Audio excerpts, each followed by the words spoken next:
নমস্কার। বর্তমানে রাজ্য সরকার আয়ুষ্মান ভারতের যে কার্ড সেই কার্ড বানাবার জন্য আপনাদের বাড়িতে বাড়িতে আশা কর্মী দ্বারা এই ধরনেরই আপনাদের একটি ফর্ম দিয়ে দিয়েছে। সেই ফর্মটি আপনারা ফিল আপ কিভাবে করবেন তার সম্পূর্ণ প্রসেস এই ভিডিওর মাধ্যমে আপনাদেরকে বলতে চাইছি। দেখুন, এই ফর্মটি আপনাদের অটো ফিল থাকবে, অনেকগুলি ডিটেলস আপনাদের আধারের দ্বারা অটোমেটিক ফিল থাকবে। যেমন এখানে আপনাদের এই ফর্মটি কি করে জানবেন অরিজিনাল না ডুপ্লিকেট, এখানে আপনাদের বারকোড দেওয়া থাকবে এবং এখানে আপনাদের সম্পূর্ণ যে ডিটেলস সেই ডিটেলস গুলো আপনাদের ফিল থাকবে। যেমন দেখুন, এখানে আপনার আধার কার্ড, এখানে আপনার আবেদনকারীর নাম, এখানে আপনার রেশন কার্ড এবং এখানে আপনার ডেট অফ বার্থ এবং এখানে আপনার যে আধার কার্ডের সাথে যে মোবাইল নম্বর লিঙ্ক আছে সেই মোবাইল নম্বর এবং আপনার বাড়িতে কি রেশন কার্ড আছে তাও এখানে আপনার শো হবে। অর্থাৎ এই যে ডাটা, এই ডাটা আপনার অটোমেটিক ফিল থাকবে, তখনই আপনি জেনে নেবেন এটি আপনার অরিজিনাল। তো এই যে আপনাদের যে আয়ুষ্মান ভারত কার্ড সেই কার্ডের যে ফর্ম, এই ফর্ম আপনারা কিভাবে ফিল আপ করবেন, তো দেখুন এগুলো আপনার অটোমেটিক ফিল আপ থাকবে। আপনাকে নিচের দিকে স্ক্রল ডাউন করে আসতে হবে। মনে রাখবেন সবাইকে, এখানে যজন ফ্যামিলি থাকবে সবাইকে একটি করে ফর্ম ফিল আপ করতে হবে। টোটাল এটাতে একটি পেজ থাকছে বোথ সাইড, অর্থাৎ ইপার উপার। কোনো যদি সেন্টারে আপনাদের দুটা পেজ দেয় তাহলে জানবেন আপনার বোথ সাইড থাকবে না, একটা একটা আলাদা পেজ থাকবে। তো আমাদের এখানে যেহেতু দিছে একটাতেই বোথ সাইড করা আছে। নিচের দিকে স্ক্রল ডাউন করতে করতে এরকমের ইন্টারফেস আসবে। এখানে আপনার date of birth automatic fill থাকবে এবং আপনার যে আধারের ডিটেলস দেওয়া আছে অ্যাড্রেস, সেই অ্যাড্রেসও আপনার অটোমেটিক ফিল থাকবে। শুধুমাত্র এখানে আপনাকে পুনরায় আবার সেই যে ঠিকানা, সেই ঠিকানা আপনাকে লিখে দিতে হবে। কিরকম লিখবেন, আপনারা ফার্স্ট দিবেন ভিলেজ, তারপর দিবেন পোস্ট অফিস, তারপর দিবেন পিএস, তারপর দিবেন ডিস্ট্রিক্ট। এরকম ভাবে আপনারা সাজিয়ে গুজিয়ে লিখবেন। নিচের দিকে স্ক্রল ডাউন করে আসার সঙ্গে সঙ্গে দেখবেন এরকমের একটি ইন্টারফেস। আপনাদের সবারই সমস্যা হচ্ছে যে যাদের যাদের এখানে আপনাদের 18 বছরের উপরে হয়ে গেছে আর ভোটার কার্ড হয়ে গেছে, তাদের এখানে আপনাদের এপিক নাম্বার বা এসি নাম্বার বা পার্ট নাম্বার বা ক্রমিক নাম্বার এটা আপনারা কিভাবে বেরোবেন এটা আপনারা পাচ্ছেন না। অর্থাৎ ভোটার নাম্বার তো পেয়ে যাচ্ছেন কিন্তু এসি নাম্বার পাচ্ছেন না। এসি নাম্বার মানে আপনারা বুঝতেই হয়তো পাচ্ছেন না কেউ কেউ যে এসি নাম্বার মানে কি। তো আপনাদেরকে বলে দিই আমি যে এসি নাম্বার মানে আপনাদের অ্যাসেম্বলি নাম্বার, অর্থাৎ আপনাদের অ্যাসেম্বলি কোথায়, অর্থাৎ আপনাদের বিধানসভা কোথায়। বর্তমানে যে ভোট হয়েছিল সেই ভোটে আপনারা কোন বিধানসভা থেকে দিয়েছিলেন বা আপনাদের বিধানসভা কোথায়, সেই বিধানসভার যে নম্বর সেই নম্বর এখানে দিতে হবে। প্রতিটা বিধানসভার একটা করে করে নাম্বার থাকে, সিরিয়াল নাম্বার। যেমন আমাদের এখানে আছে 239 বলরামপুর বিধানসভা। তো সেরকম ভাবে আপনাদের এখানে এসি নাম্বার দিতে হবে। তারপর এখানে আপনাদেরকে পার্ট নাম্বার দিতে হবে। তারপর এখানে আপনাদেরকে ক্রমিক নাম্বার দিতে হবে। যদি আপনারা আপনাদের অ্যাসেম্বলি বা আপনাদের পার্ট নম্বর বুঝতে পারছেন না, তাহলে শুধুমাত্র এখানে আপনারা ভোটার কার্ড পার্ট নম্বর লিখে সার্চ করবেন। তারপর প্রথম যে লিঙ্ক, সেই লিঙ্কে আপনাদেরকে ক্লিক করতে হবে। এই লিঙ্কে ক্লিক করার সঙ্গে সঙ্গে আপনার সামনে দেখবেন এরকমের একটি ইন্টারফেস আসবে। এখানে আপনারা দু তিন রকমের জিনিস দিয়ে চেক করতে পারেন। এক তো আপনারা এপিক নাম্বার দিয়ে, দুই আপনারা আপনার ডিটেলস দিয়ে, তিন আপনারা মোবাইল নম্বর দিয়ে আপনার যে পার্ট নম্বর বা অ্যাসেম্বলি নাম্বার সবকিছু আপনারা চেক করতে পারবেন। তো আমার কাছে এখন বর্তমানে ভোটার কার্ড আছে, সেই ভোটার নাম্বার দিব। এখানে ভোটার নাম্বার দেওয়ার পর এখানে আপনাকে স্টেটটা চুজ করতে হবে। আপনি কোন স্টেটে দেখবেন, তো আমি ওয়েস্ট বেঙ্গল চুজ করছি। তারপর এখানে এই যে ক্যাপচা, এই ক্যাপচা দিয়ে সার্চ অপশনে ক্লিক করতে হবে। ভোটার নাম্বার দিয়ে সার্চ করার সঙ্গে সঙ্গে আপনাদের সামনে এরকমের একটি ইন্টারফেস আসবে।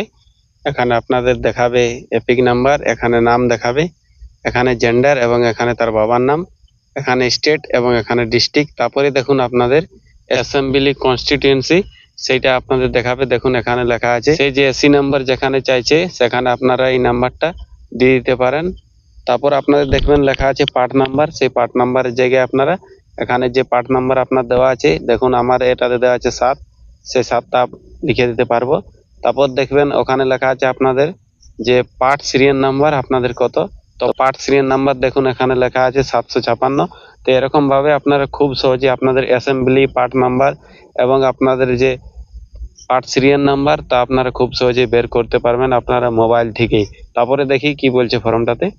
তো দেখুন এখানে আপনারা এসি নাম্বার দিয়ে দিবেন, এখানে পার্ট নাম্বার এবং যে আপনাদের পার্ট ক্রমিক নাম্বার ছিল সেই নাম্বারটা এখানে আপনাদেরকে দিয়ে দিবে। তারপরে দেখুন আপনাদের যদি স্বাস্থ্যসাথী কার্ড থাকে তাহলে আপনাদের যে স্বাস্থ্যসাথী কার্ড, সেই স্বাস্থ্যসাথী কার্ডের যে নাম্বার আপনাদের 17 ডিজিটের, সেই নাম্বারটা এখানে আপনাদেরকে দিয়ে দিতে হবে। তারপর নিচের দিকে আপনারা তারপরে নেক্সট পেজে দেখুন কি দেওয়া আছে। নেক্সট পেজে প্রথমেই দেখুন দেওয়া আছে আপনাদের বাতিল করার মাপকাঠি। এগুলো আপনারাকে ঠিকঠাক ভাবে দেখে নেবেন। দেখুন পহিলেই দেখা আছে যে পরিবারের বার্ষিক আয় 8 লক্ষ টাকার বেশি যদি হ্যাঁ হয়ে থাকে তাহলে হ্যাঁ দিবেন, যদি না হয়ে থাকে তাহলে না দেবেন। যদি আপনারা হ্যাঁ করেন তাহলে আপনারা এলিজিবল হবেন না আয়ুষ্মান ভারত কার্ডের জন্য। পারিবারিক কোনো সদস্য আয়কর প্রদান করেন কিনা, তো এটা আপনারা যদি করেন তাহলে হ্যাঁ দিবেন, আর যদি করেন না তাহলে না দিবেন। তো এগুলো আপনারা দেখে নেবেন, তারপর ফিল আপ করার পর আপনাদেরকে নিচের দিকে স্ক্রল ডাউন করে আসতে হবে। এগুলি আপনারা সঠিকভাবে ফিল আপ করবেন। যে কোনো আপনারা যদি একটাতে না হন তাহলে আপনারা এলিজিবল হবেন। আপনারা এলিজিবল অলরেডি আছেই বলে এই যে ফর্ম, এই ফর্ম আসাম আপনাদেরকে দিয়েছে। যদি আপনারা এলিজিবল না হতেন তাহলে আপনাদেরকে ম্যাডাম ফর্মটা দিত না। অর্থাৎ যাদের যাদের SPHH বা PHH কার্ড আছে তাদেরকে এই যে form Ayushman Bharat card form, এই ফর্ম বর্তমানে বাড়ি এনে এনে দিচ্ছে। তাই অবশ্যই আপনারা এলিজিবল হবেন। তার জন্য এখানে আপনারা প্রথম দুটাকেই নো করে দিতে পারেন। তারপরেরটাকেও আপনারা যদি আপনাদের SIR এর নাম বাদ গেছে তাহলে আপনারা ইয়েস করবেন, না হলে আপনারা না করে দিতে পারেন। তো পহিল 2-3টা আপনারা ফিল আপ করলেই হবে, বাকিলা না করলেও চলবে। তারপর দেখুন নিচের দিকে স্ক্রল ডাউন করে কি বলছে, এখানে আপনাকে এই এগ্রিতে ক্লিক করে এখানে আপনাদেরকে সিগনেচার করে দিতে হবে যার ফর্মটি ফিল আপ হয়েছে। এইভাবে আপনাদের সদস্য যতজন ক্যান্ডিডেট আছে সবার ফর্ম আপনারা নিজেরাই ফিল আপ করতে পারবেন খুব সহজে। তারপর এগুলো আপনাদের ফিল আপ করার দরকার নেই, শুধুমাত্র আপনারা ওই কটাই ফিল আপ করবেন। আপনাদের অ্যাড্রেস এবং আপনাদের যে ভোটার ডিটেলস, সেই ভোটার ডিটেলস এবং এখানে আপনাদেরকে সিগনেচার দিতে হবে। তারপর এখানে আপনাদেরকে আই এগ্রিতে দাগ দিয়ে আপনাদেরকে এখানে সিগনেচার করে আপনাদেরকে ফর্মটি জমা দিতে হবে। মনে রাখবেন আপনাদের পরিবারের যতজন ক্যান্ডিডেট আছে সবারই এখানে আপনাদেরকে এরকমই একটি করে ফর্ম আসবে, সবাইকে আপনাদেরকে ফিল আপ করে জমা দিতে হবে। আপনাদের যে আশা ম্যাডাম আছে সেই আশা ম্যাডামগুলোকে এখানে আপনারা সঠিকভাবে ফিল আপ করবেন এবং স্বচ্ছভাবে ফিল আপ করবেন। প্রতিজনের একটি করে ফর্ম হবে, সব ফর্ম আপনারা ফিল আপ করে তাদের হাতেই জমা দিয়ে দেবেন। এই যে প্রসেস, এই প্রসেস খুব তাড়াতাড়ি চলছে, আপনারা যত জলদি পারবেন জমা দিয়ে দিবেন। বর্তমানে সবাই গ্রামে এর প্রসেস চলছে, তাই অতি অবশ্যই আপনারাও পেয়ে যাবেন। যদি না পেয়ে থাকেন তো এই 2-1 দিনের মধ্যেই, এবং আপনারা ঠিকঠাকভাবে ফিল আপ করে জমা দিয়ে দেবেন। এই ছিল আজকের প্রসেস। ভিডিওটি আপনাদের কেমন লাগলো? যদি ভালো লেগে থাকে তাহলে অবশ্যই লাইক করে দেবেন, চ্যানেলের সাথে থাকবেন, চ্যানেলটিকে সাবস্ক্রাইব করে রাখবেন আরো নতুন নতুন ভিডিও দেখার জন্য।